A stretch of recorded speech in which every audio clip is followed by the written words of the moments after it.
이 많이 더운데 어떻게 지내십니까? 여름 감기 조심하시고 건강하게 모임마다 또 예배마다 환하게 만났으면 좋겠어요. 여름 휴가가 본격적으로 이렇게 시작이 되는 것 같습니다. 어디 가시든지 조심해서 안전하게 잘 안식하시고 또 가을 또 분주해지는 우리 교회의 많은 은혜로운 역사 가운데 우리 함께 했으면 좋겠어요. 여러분 신앙생활 하시면서 나름의 어떤 그 공식 같은 거 있으십니까? 하나님의 은혜를 받는 공식 같은 거 있으세요, 여러분?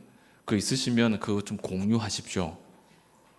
좀 나만 알지 마시고 이래 하면 은혜를 받는다. 그거 좀 이렇게 서로 좀 수소문하셔가지고 그렇게 슬럼프 빠지지 않도록 하시면 좋겠어요.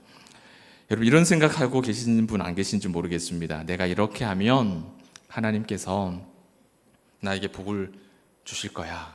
내가 이렇게 하면 하나님이 나에게 복을 주실 거야. 여러분 제가 보기에는 이런 생각은 크게 잘못된 건 아니에요. 물론 해석함에 있어가지고 내가 뭐 이렇게 하면 어떤 행동에 대한 대가의 보상의 측면에서 그렇게 우리가 생각한다면 그건 아니겠죠. 그건 잘못된 것이지만은 흔히 우리가 익숙하게 알고 있는 것들이 많이 있습니다. 제가 한 소절 하면 자연스럽게 따라 나오는 말이 뭔지 한번 응답을 한번 해보세요. 기도하면 뭐라? 그 다음에 뭐가 나와야 됩니까? 내가 하나님께 기도하면 하나님은 입 닫고 계십니까? 네. 우리에게 너무 익숙한 거죠. 공식이잖아요. 공식. 한 번만 더 할 겁니다. 제가 우리가 하나님께 기도하면 이게 공식이에요. 그죠? 그럼 이게 잘못된 게 없죠. 내가 기도하면 하나님 응답해 주실 거. 이게 뭐가 잘못이겠습니까? 복음의 씨앗을 뿌리면 열매가 맺힌다. 이 공식입니다. 공식입니다. 그래서 우리가 올 여름에 또 캄보디아로 대만으로 그렇게 팀이 준비해서 나가는 거죠. 뿌리면 맺히는 거예요. 공식이에요. 그런데 여러분 이런 공식들은 참 좋은데 또 이건 뭐 어김이 없습니다. 굉장히 귀한 것들이죠. 우리가 붙잡아야 되는 것들이죠. 그런데 이 공식이 딱 딱 들어맞지 않는 때가 있어요. 있거든요. 그런 경우에 우리는 하나님과 나 사이에 어떤 문제가 생긴 것처럼 느껴집니다. 기도했는데 응답이 안 돼요. 공식이 깨진 것처럼 느껴지죠. 공식이 이게 틀어진 것 같은 문제가 생긴 것처럼 느껴진단 말이죠. 그래서 원망하기도 하고 불평하기도 하고 시험 들기도 하고. 하박국이 그랬지 않습니까? 하박국이 그죠? 하박국이 자기는 뭐 의로운 분노라고 생각했지만 따지고 보면 무식해서 하나님을 잘 몰라갖고 하나님 왜 이러십니까? 왜 아무것도 안 하고 계십니까? 왜 그냥 우리를 버려두십니까? 이렇게 불평하다가 나중에 하나님을 알고 나니 잘못했습니다. 입 다물고 있겠습니다. 이렇게 바뀌잖아요. 그 순간에는 뭔가 문제가 생긴 것 같은데 곰곰이 생각해 보니 어때요? 문제가 아니었더라는 거예요. 문제가 아니었더라는 거예요. 그러니까 뭔가 하나님과 나 사이에 무슨 문제가 생길 것 같다, 공식이 깨진 것 같다, 그런 상황이 발생하면 사실은 공식이 깨진 게 아니고 깨진 것처럼 내가 느낄 뿐이에요. 그렇게 느낄 뿐이지 믿음의 공식은 깨뜨려지질 않습니다. 여기에 우리가 확신이 있어야 되고 고백이 있어야 되고 믿음이 있어야 돼요. 예를 들어 볼까요? 요셉, 다니엘, 굉장히 좋은 예죠. 요셉은 어땠습니까, 여러분? 늘 하나님 앞에 충성된 사람이었습니다. 최선을 다하는 사람이었죠. 그런데 그 최선과 달리 그의 삶은 어땠습니까? 이리저리 끌려다니는 삶, 꼬인 인생을 살았어요. 이 믿음의 공식에 대입하면 요셉은 일생이 술술술술 풀려야 되는데 그렇지 않았단 말이에요. 그렇지 않았어요. 다니엘은 어떻습니까? 다니엘은 뜻을 정한 사람이에요. 뜻을 정하고 매일 하나님께 신실하게 기도하는 사람. 여러분, 그러면 이 믿음의 공식대로라면 이런 사람 복 받아야죠. 술술술술 풀어 일이 핵이 풀려야죠. 그런데 다니엘은 어때요? 뜻을 정해서 매일 기도하는 그 일이 죄가 되어서 사자밥이 되지 않습니까? 사자불에 들어가잖아요. 우리의 믿음의 공식이 우리가 살아가는 현실에서 통하지 않는 순간이 발생을 하면 그때 우리는 믿음이 흔들리게 됩니다. 이거 어떻게 된 일이지? 흔들리게 되는 거예요. 그런데 이 요셉과 다니엘이라고 하는 사람은 그들이 가지고 있는, 동일하게도 우리가 가지고 있는 이 믿음의 공식이 납득이 되지 않는 현실을 마주하고도 하나님을 놓치질 않았어요. 하나님을 꼭 붙잡았다는 겁니다. 하나님은 지금도 살아계시고 정직과 진실은 언젠가는 하나님 앞에 상달된다라는 걸 이들은 알고 있었어요. 결국 그 인생 전부를 하나님이 통제하고 계셨고 자기가 당한 불행에, 그런 불행한 것처럼 보이는 그 일들도 가족과 민족을 살리기 위한 하나님의 섭리라는 것을 깨닫고 간증하는 그런 사람으로 살게 되는 것이죠. 그것이 우리가 알고 있는 요셉과 다니엘이라고 하는 사람의 인생이었습니다. 그 인생은 정말 믿음의 공식에 대입하면은 안 맞는 인생들이었어요.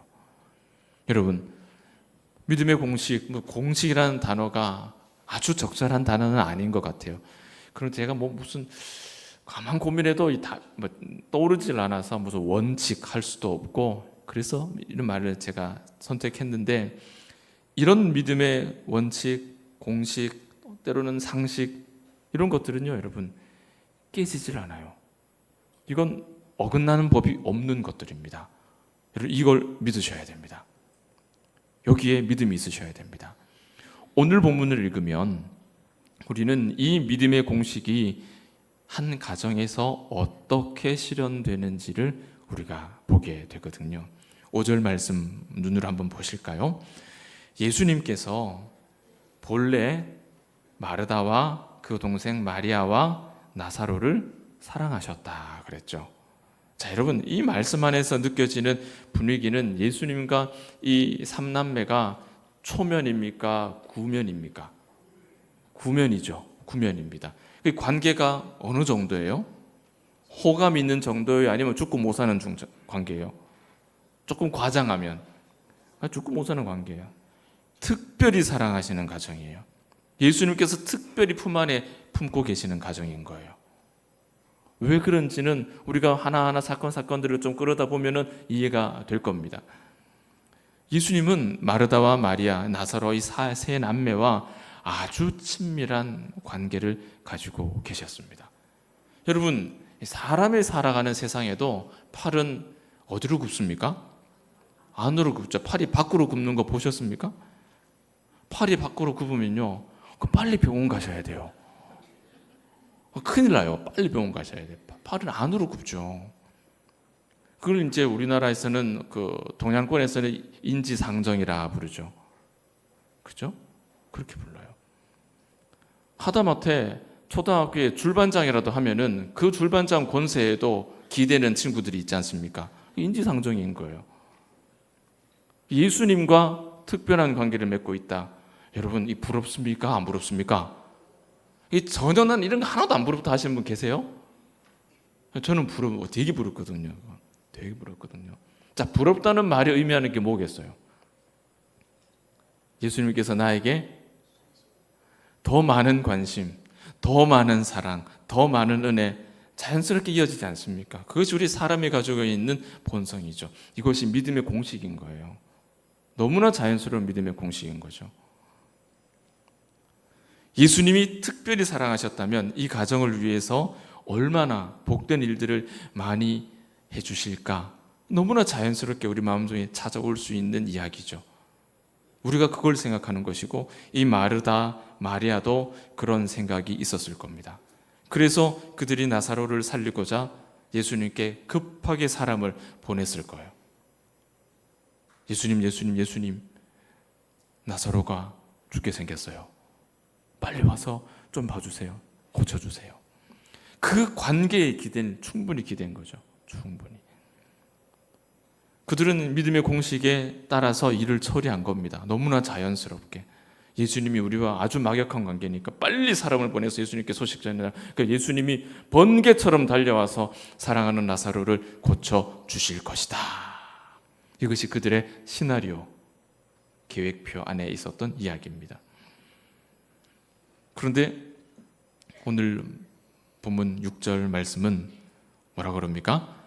상황이 그들이 예상했던 상황과는 다른 국면으로 이야기가 진행이 됩니다. 6절에서 뭐라 그래요? 예수님께서 나사로가 병들었다함을 들으셨죠? 그리고 어떻게 행동하십니까? 빨리 가자! 내가 각별히 사랑하는 나사로 빨리 가자 하지 않고 뭐라고 하셨어요? 그 계시던 곳에 이틀을 더 계셨다. 마르다와 마리아가 전혀 예상하지 못했던 모습. 빗대어 표현하면 우리가 가지고 있는 믿음의 상식이, 믿음의 정서가, 믿음의 공식이 깨진 것처럼 느껴지는, 예수님 바로 오셔야 되는데 안 오시는, 깨진 것처럼 느껴지는 그런 순간이 발생한 겁니다. 이렇게 되면 그런 믿음을 가진 사람, 그런 마음을 가진 사람은 마음이 흔들리고 혼동이 됩니다. 정말 우리를 사랑하는 게 맞는지 의심하게 돼요. 우리를 정말 각별히 사랑하는 게 맞는지 혼란이 오게 되죠. 내가 가지고 있는 믿음의 공식에 내가 기대하는 그 답이 나오질 않을 때 우리를 당황스럽게 하는 그런 마음들이 생기고 우리의 믿음은 흔들 확신도 사라지고 불편한 마음이 생기기 시작해요. 자, 여러분, 여기에서 우리에게 굉장히 중요한 문제가 하나 대두됩니다. 우리가 긴 시간, 우리 여름 기간 동안에 은혜를 누리는 인생을 사는 것, 은혜를 머금고 사는 것, 그것도 뭐죠?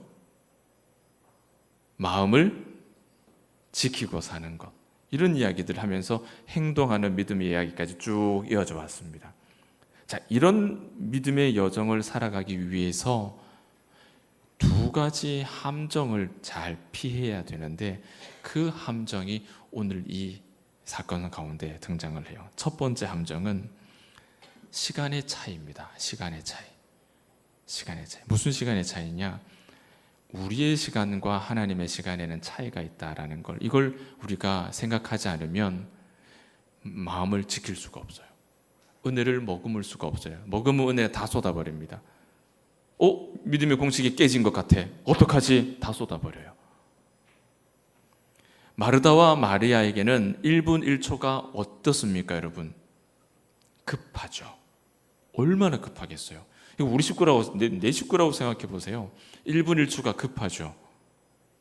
그런데 예수님은 어떻습니까, 여러분? 오늘 말씀을 읽어보면 예수님의 마음은 어때요? 급해 보이세요? 아니면 천하태평이에요? 천하태평이에요. 시간의 차이가 있다라는 걸 우리가 생각하지 않으면 우리는 항상 이 믿음이 조석으로 출퇴근을 하게 됩니다. 오락가락 오락가락 한다는 거예요. 마음을 못 지키는 거예요. 시간의 차이가 있어요. 우리는 급한데 하나님은 안 급해요. 그럴 때가 있어요. 반대도 있죠. 하나님은 급한데 우리는 하나도 안 급해요. 아유, 골치 아프죠? 이럴 때도 있겠죠. 우리가 내가 가진 신앙의 공식이 맞지 않는 것처럼 느껴지는 순간이 바로 이런 순간입니다. 이 시간 차이를 내가 감당이 안 될 때, 못 느낄 때, 이걸 내가 알지 못할 때, 믿음의 공식이 깨진 것 같아. 기도했는데 응답이 안 돼. 이거 어떡하지? 이렇게 되는 거예요. 우리는 급한데 하나님은 전혀 급해 보이질 않아요. 여러분, 어느 쪽이 문제겠습니까? 어느 쪽에 문제가 있겠습니까? 어느 쪽이 고쳐야 되겠습니까? 하나님이 안 급하신데 급하게 또 하셔야 됩니까? 아니면 하나님이 급해 죽겠는데 우리 안 급하다고 그러나 그럼 나도 좀 천천히 할까? 이렇게 하시는 게 맞겠습니까? 아니죠. 하나님과 사람 사이의 문제, 믿음의 문제 가운데 10가지 문제가 발생한다면 사람의 편에서 9가지 문제가 발생하고 하나님 편에서 1가지 정도의 문제가 발생합니다. 맞습니까, 여러분? 맞을까요? 아니에요. 하나님과 우리 사이에 문제가 발생하는 것은 100% 사람의 편에서 문제가 발생합니다. 우리가 급해서 문제고 우리가 너무 느긋해서 문제가 되는 거죠. 그 사이의 간격을 우리가 염두하지 않으면 항상 우리의 믿음은 나이롱처럼 오르락내리락 간다니까요. 늘었다 줄었다 한다니까요.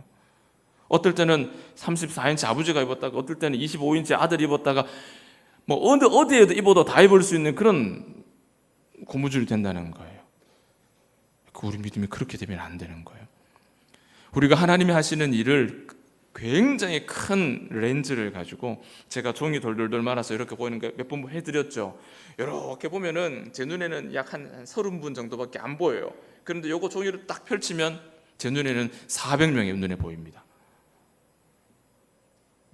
하나님이 하시는 일을 이렇게 크게 보면서 이 믿음의 공식을 우리의 삶에 적용을 하지 않으면 우리는요, 당장 화급한 내 형편, 내 시간표 그거 손에 들고 발을 동동동동동동 구르는 거예요. 마리아와 마르다가 그랬던 거예요. 내 시간표 들고 동동동 1분 1초가 급한 거예요. 철저하게 내가 생각한 나의 때를 기준으로 문제를 풀어가려고 하는 거예요.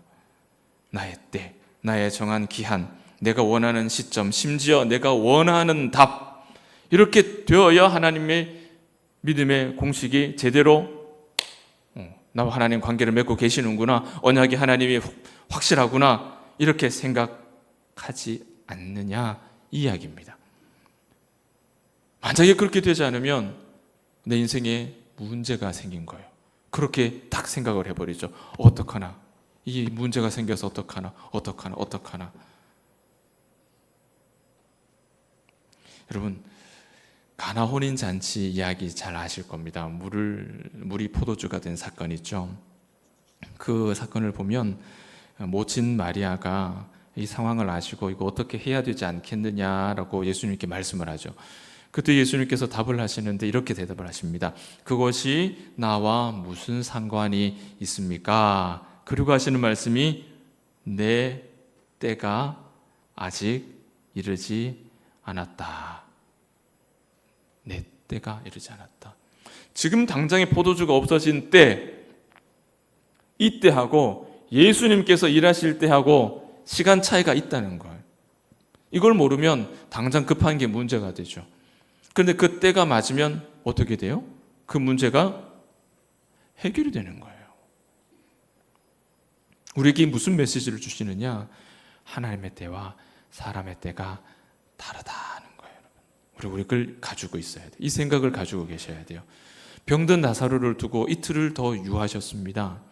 마르다와 마리아의 시간표가 기준이 되면 그들에게는 이 이틀이라는 시간은 천금 같은 시간이죠. 1분 1초가 급한 이들에게 이틀이라는 시간은 말로 표현할 수가 없는 시간이죠. 그런데 자기 계획표가 아니라 하나님의 계획표를 가지고 기준을 삼으면 이 일은 예수께서 이틀을 유하신 이 일은 하나님의 영광이 나타나는 시간이에요. 예수께서 이 땅에 오신 그분의 고유의 근본 목적이 세상에 드러나는 구속사의 러닝타임입니다. 정확하게 맞아가는 시간이에요. 국방부 시기보다 더 정확하게 맞아 들어가는 시간이에요. 이건 한치 오차가 없는 시간이에요. 여러분, 신앙 공식은, 믿음의 공식은 내가 하나님께 기도했으니까 내가 원하는 때 주셔야 됩니다. 이건 믿음의 공식이 될 수가 없어요. 여러분, 이건 믿음의 공식이 아니에요. 반대로 내가 하나님께 구한 것이 이루어지지 않았다. 그것이 믿음의 공식이 깨진 것도 아닙니다. 아니에요, 여러분. 무슨 차이라고요? 시간의 차이가 존재한다는 걸 우리가 알아야 돼요. 그걸 알아야 돼요. 하나님과 우리의 시간의 차이를 항상 염두하는 지혜로운 믿음의 삶이 되시기를 소망해 봅니다. 두 번째 함정은 기다림의 문제가 있다는 겁니다. 이 시간의 차이가 있죠. 이 시간의 차이를 아는 사람은 그 다음에 자연스럽게 뭐가 뒤따르겠어요? 그 시간을 기다릴 수 있어야 돼요. 이 영성이에요. 영성. 기도하면 응답하신다. 이것은 우리에게 너무나 중요한 믿음의 공식입니다. 근데 그만큼이나 중요한 게 뭐냐? 기도하는 사람은 기다릴 수 있어야 된다. 기다릴 수 있어야 된다. 동의하십니까, 여러분? 기다릴 수 있어야 된다. 그런데 여러분, 기다리는 게 쉽습니까? 어렵습니까? 기다리는 것만큼 어려운 일이 없죠. 정말 어렵습니다. 연인들이 서로 기다리는 것도 보통 어려운 일 아니지만, 저희 집에 좀 치부이긴 한데, 아버지는 그 경상도 보리문딩이었기 때문에 또 공무원이셨어요. 시간 하나는 철저하게 지키신 분입니다, 제 아버지는. 그리고 어디까지 간다 그러면은 한 5분, 10분 전에 차에 앉아 계세요. 차에 딱 준비하고 앉아 계십니다. 그런데 그 시간에 저희 어머니는 준비가 안 돼 계시거든요. 기다리는 걸 못 하세요. 혹시 우리 그 집사님, 장로님들 가운데에도 평생에 그 사모님 옆에서 기다린다고 그것 때문에 심정 많이 상하신 분이 계실지 모르겠습니다. 기다리는 게요, 보통 어려운 게 아니에요. 진짜 어려운 거거든요. 하나님 말씀 한 절 보겠습니다. 이사야 30장 18절 말씀을 우리가 같이 한번 보겠습니다. 기다리는 것 어려워요. 그런데 이 기다리는 것이 우리에게 왜 중요한지를 한번 같이 읽겠습니다. 시작. 그러나 여호와께서 기다리시나니 이는 너희에게 은혜를 베풀려 하시며 일어나시리니 이는 너희를 긍휼히 여기려 하심이라. 대저 여호와는 정의의 하나님이심이라. 그를 기다리는 자마다 복이 있도다. 아멘. 한 절 말씀 더 보는데, 이 말씀은 우리가 지지난번 송구영신 때 말씀을 묵상했던 이야기입니다. 예레미야 애가 3장 25절 시작. 기다리는 자들에게나 구하는 영혼들에게 여호와는 선하시도다. 기다림과 뭐가 짝꿍이 돼 있어요? 구하는 것. 기다린다고 그냥 아이고 세워라 내워라 이렇게 기다리는 게 아니에요. 그렇게 기다리는 게 아니고 하나님 앞에 기도하며 그 하나님과 우리의 차이를 극복하기 위한 영성을 구하며 기다리는 겁니다. 그때 그 선하신 하나님께서 우리에게 복을 주신다. 은혜를 주신다. 그때 주시는 은혜는요, 그냥 은혜가 아니고 그냥 복이 아니라 특별한 복입니다. 특별한 복. 그 특별한 복이 뭐냐? 지금부터 그 이야기를 하면서 말씀을 맺습니다. 예수님께서 이틀을 지체하셨죠. 거기에는 중요한 비밀이 담겨 있어요. 이 비밀은 우리에게 정말 중요하고 정말 탁월한 믿음의 관점을 선물해 주고 또 오늘 우리에게 내일을 살아갈 수 있는 강력한 도전이 되는 비밀입니다. 무엇이냐? 예수님이 어디에 관심이 있었느냐, 그 이야기예요. 예수님은요, 병든 나사로에게는 별 관심이 없으셨습니다. 무슨 소리냐? 예수님은 죽은 나사로에게 관심이 있으셨어요. 여러분 납득이 되십니까? 예수님은 나사로를 고치려고 오신 게 아니라 나사로를 다시 살리려고 오셨다는 거예요. 그래서 기다리는 자에게 주시는 복이 특별한 복이라는 거예요. 특별한 복. 이틀을 머무신 후에 예수님께서 제자들에게 유대 땅으로 가자 하시죠. 그때 제자들이 말립니다. 이유는 얼마 전에 유대 땅에서 돌 맞아 죽을 뻔했는데 거기를 또 가시려고 합니까? 말렸어요. 그때 예수님께서 제자들에게 하신 말씀이 오늘 본문 9절과 10절 말씀인데 낮밤 이야기가 나옵니다. 그 이야기는 요약을 하면 지금 내가 일해야 할 때다, 그 이야기예요. 지금 내가 일해야 될 때다. 내가 돌 맞는 게 겁이 나서 거기 안 가면 내가 이 땅에 온 이유가 없다. 지금은 내가 일해야 할 시간이다. 지금은 내가 일해야 될 시간이다. 진리를 선포해야 될 때다. 나사로를 고치러 가는 것이 아니라 그에게 생명을 주는 메시아로 왔다라는 사실을 내가 알려야 될 때다. 그 말씀을 하세요. 그리고 하시는 말씀이 11절에 이 말씀을 하신 후에 또 가라사대 우리 친구 나사로가 잠들었다. 무슨 소리입니까? 나사로가 죽었다는 얘기죠. 그런데 그 뒤에 뭐가 나와요? 그러나 내가 깨우러 가노라. 죽었어요. 이제 내가 살리러 가노라. 그를 살린다는 말이 뭐겠어요? 예수님이 이 땅에 메시아로 오신 그 이유, 이유, 우리를 구원하기 위해서, 바꿔 말하면 죄로 인해 죽은 우리를 다시 살리기 위해서, 이 특별한 복, 구원을 우리에게 주시기 위해서 내가 왔다. 이 사실을 이 나사로를 통해서 우리에게 보여주시는 겁니다. 나사로 고치는 게 일이 아니에요. 너에게 특별한 복, 죽은 너희를 다시 살리는 그 일을 위해서 내가 왔다. 내가 누군지를 내가 증거하러 가야 된다. 그 이야기를 하시는 거예요. 사랑하는 여러분, 예수님이 이틀 더 머무르신 것은 나사로를 잊은 게 아닙니다. 사랑하지 않으신 게 아니에요. 빨리 와서 고쳐달라는 마르다와 마리아의 요청을 외면하신 게 아니에요. 믿음의 공식이 깨진 게 아니에요. 믿음의 공식은 깨지지 않습니다. 그것은 여러분 결코 깨뜨려지지 않습니다. 하나님은 우리의 간구를 잊지 않으시고 외면하지 않으심을 믿으시기 바랍니다. 하박국에서 우리가 뭐라 그랬어요? 하나님은 여전히 성전에 계시나니. 무슨 말이었어요? 내가 너희의 간구, 너희와 내가 맺은 그 언약을 내가 여전히 기억하고 있다. 하나님은 우리의 간구를 잊지 않으세요. 단순히 잊지 않는 게 아니라 내가 계속해서 기억한다. 하나님은 우리에게 그런 하나님이신 거예요. 단 내가 급할 때와 주께서 급할 때가 일치하지 않을 뿐입니다. 15절 볼까요? 예수님은 이 상황에서 심지어 이런 말씀을 하시죠. 내가 거기 있지 아니한 것을 너희를 위하여 기뻐한다. 왜냐?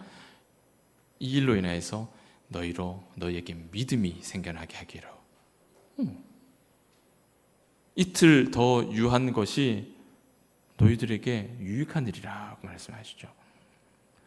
왜 즉시 나사로에게 달려가지 않으셨는지, 또 왜 즉시 나의 간구와 내 문제를 해결해 주시지 않으시는지를 생각하게 만드는 예수님의 힌트예요. 내가 왜 그러겠니? 우린 답을 우리 속에서 우리 영성으로 찾아내야 되는 거죠.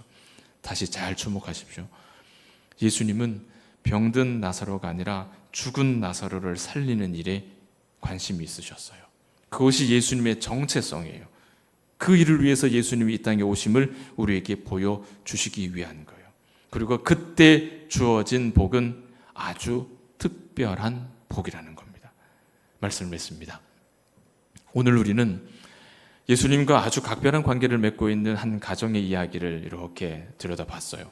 그런데 이 이야기가 단순히 예수님이 사랑이 많다, 예수님은 자비가 많으시다, 그 예수님에 대한 단편적인 그런 예수님의 일면을 소개하기 위한 말씀이 아니었습니다.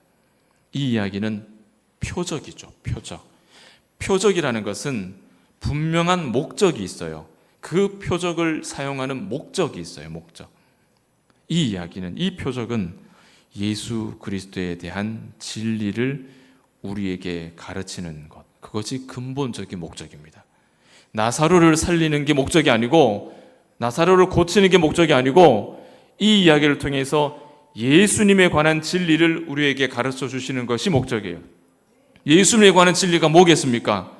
예수님은 생명을 주시기 위해 우리에게 오셨다. 이 사실을 이 표적을 통해서 우리에게 가르쳐 주시는 거예요. 우리가 이 믿음 안에서 흔들림이 없을 때 우리는 여러분 행동하며 사는 신자가 될 수 있는 겁니다. 왜? 이제는 알았거든요. 내 앞에 걸어가다가 턱 막히는 것, 턱 막히면 푹 주저앉는 게 아니라 턱 막히면 두 가지 함정을 생각해야 되겠죠. 뭐 생각해야 됩니까? 첫 번째, 이 하나님 시간표랑 내 시간표랑 지금 조금 안 맞구나. 그 다음에 뭐 해야 됩니까? 기다리는 자들과 구하는 영혼에게 여호와는 선하시도다. 기도하며 기다리는 거예요. 그러니 우리가 앞으로 믿음으로 사는 것이 내 앞날의 그 염려 때문에 이거 어떡하나 할 필요가 없는 거예요. 행동할 수 있는 거예요. 마음을 지킬 수 있는 거예요. 은혜를 쏟지 않고 보관할 수 있는 거예요. 왜? 이 함정을 피해갈 수 있기 때문에. 여러분, 이 함정 잘 피하십시오. 잘 피하셔야 돼요. 믿음의 공식은 여러분 깨지지 않습니다. 다만 우리와 주님 사이에 시간의 차이, 기다림의 문제가 있을 뿐입니다. 여러분, 우리가 품고 있는, 여러분 각자가 가지고 계시는 각각의 믿음의 공식들이 다 있죠. 여러분, 의심하지 마십시오. 그 영원한 믿음의 공식을 따라서 순전한 믿음으로 하나님을 섬기며 힘차게 앞으로 나아가시기 바랍니다. 이 귀한 진리를 붙잡을 때 여러분 앞에 특별한 복이 풍성하게 주어질 줄 믿습니다. 기도합니다. 고마우신 아버지